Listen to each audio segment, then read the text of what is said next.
to share a few thoughts about my brother-in-law, Hans. So often in life, we learn about a person through the stories we hear, told and retold over many years.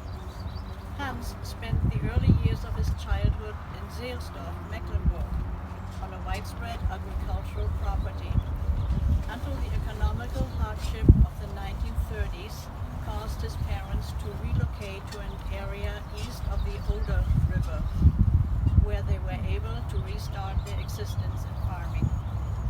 Their three sons, Vern, Hans, and Eric, were only marginally aware of the war, which at that time took mainly place in larger cities and industrial areas. Their life, as they knew it, came to an abrupt halt in January 1945, when the family of five had to flee their home in the middle of a bitter cold night, their horse and wagon barely making it across the frozen Oder River. The struggle of survival remained ingrained in their memories forever. After 9 months on the road, they eventually settled in Schwabach, near Nuremberg, where Hans's father was able to sustain the family through a small transportation enterprise. One of the memories Hans' younger brother Eric liked to share was the moment when the two boys, using their father's horse and wagon, were driving on a country road and encountered two would-be thieves who tried to overpower the boys. With immense pride in his voice, Eric told everybody, "Then mine Hansi forcefully grabbed the reins, which caused the horse to bolt and gallop off at high speed, thus rescuing the boys from harm." All three brothers had a special attachment to their father's favorite poem, The Village Smith, by Henry Wadsworth Longfellow. They often recited the first line in fond recollection, "Under the spreading chestnut tree, the village smithy stands." Hans was very touched that the love for this poem was reflected in his nephew Ed's Christmas card just a couple of years ago. He also played an important part in the life of his niece Linda, who from early childhood on remembered the special moments he walked her to kindergarten, and throughout the years took time to listen to her when she needed to share moments of struggle.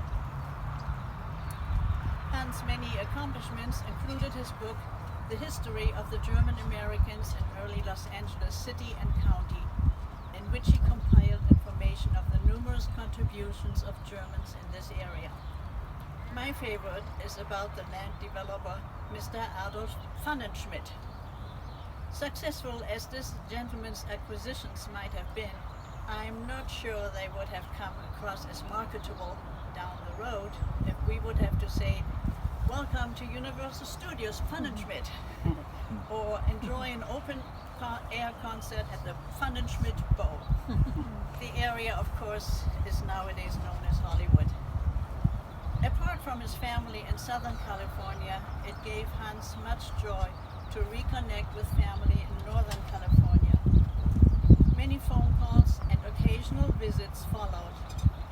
These phone calls became a Sunday night ritual and lasted up to his last few weeks on this earth.